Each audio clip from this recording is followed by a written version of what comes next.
समुद्र पृथ्वी की सबसे बड़ी और सबसे कम खोजे जाने वाली जगह है। समुद्र दुनिया का 70% हिस्सा है जिसे मानव जाति ने आज तक पूरा नहीं देखा, और यही कारण है कि हमारे दिमाग में कई बार ये सवाल उठता है कि इसकी गहराई में आखिर किस किस प्रकार के जीव रहते होंगे। जितना गहरा हमारा समुद्र है उससे ज्यादा गहरा इसमें छुपे हुए रहस्य है। कई खोजकर्ताओं का मानना है आज भी एक विशाल जीव समुद्र के अनदेखे हिस्से में छिपा है। पिछले कई सालों में ऐसे कई सबूत मिले हैं जो रहस्यमय जीवों की ओर इशारा करते हैं। इन सबूतों में से सबसे डरावने समंदर की गहराई से रिकॉर्ड की गई रहस्यमय आवाजें हैं जिनकी पहेली आज भी कोई नहीं समझ सका। आज इस वीडियो में हम ऐसे ही कुछ रहस्यमय आवाजों को सुनेंगे जो आपको अंदर तक झकझोर के रख देगी।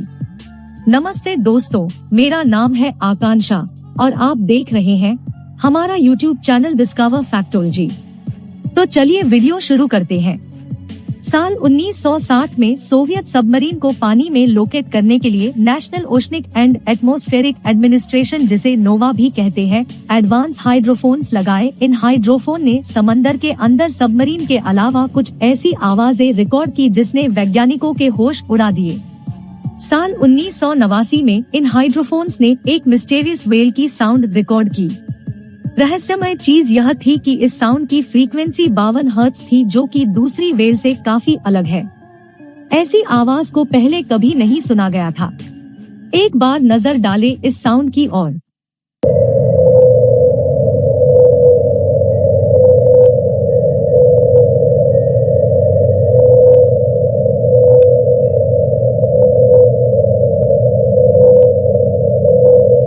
रोचक बात तो यह है कि इस आवाज को एक ही जगह से सुना जा रहा था, जो बताती है कि यह वेल अपनी प्रजाति का इकलौता जीव है।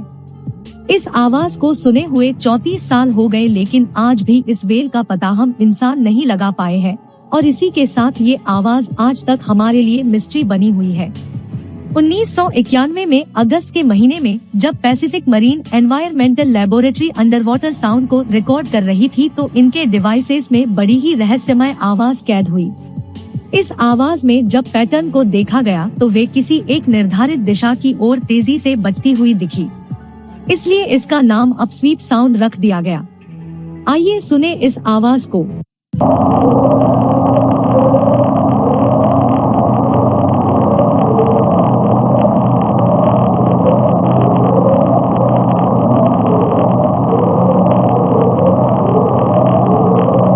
वैज्ञानिकों ने बताया है कि इस साउंड को पूरे पैसिफिक से रिकॉर्ड किया जा सकता था, जो बताता है कि यह साउंड समंदर की गहराई से आ रही थी।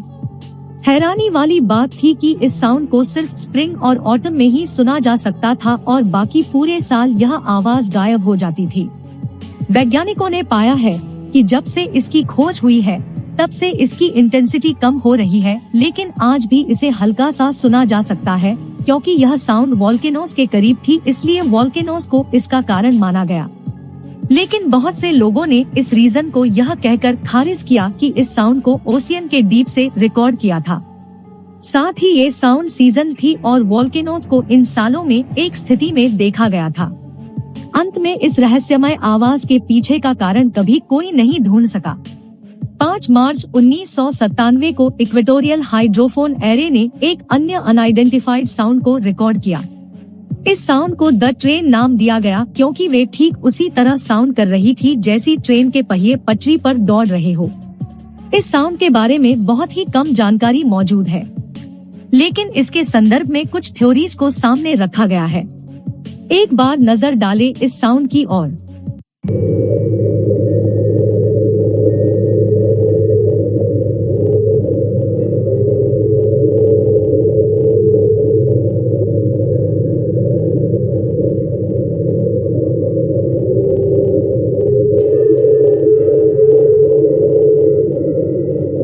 वैज्ञानिक मानते हैं कि यह साउंड समुद्री सतह पर खिसक रहे किसी आइसबर्ग की है।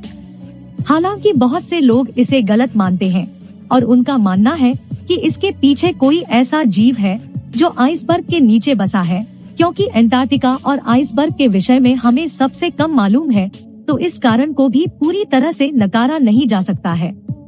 आपको क्या लगता है कि इन आवाजों के पीछे का क्या रहस्य है? हमें अपनी राय देने के लिए नीचे एक कमेंट जरूर करें।